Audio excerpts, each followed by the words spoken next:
X-Chic X10 Sony. X10 Sony. First, isaksak nito. Kung nasaksak, di pa naka-on, nag-ilaw-ilaw yan. So, press the button for the on. And then, pag lumabas yung volume, yan yung on. And then, ang yung operating system is itong yung function. Nandyan yung FM. Nandyan yung audio in pag kinabitan ng galing sa TV or galing sa inyong platinum player. TV pwede rin. Ni DVD pag dito.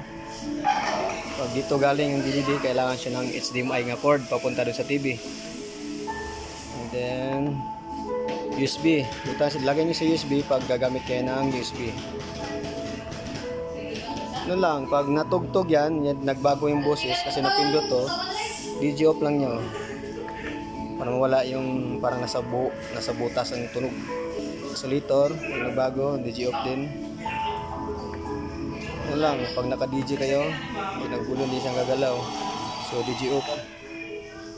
Ano lang, ito yung main volume. And then ito yung volume sa guitar, sa mic. Isa lang siya. Itong echo hindi yan gagana pag walang mic, itutusok. So kailangan siya ng mic.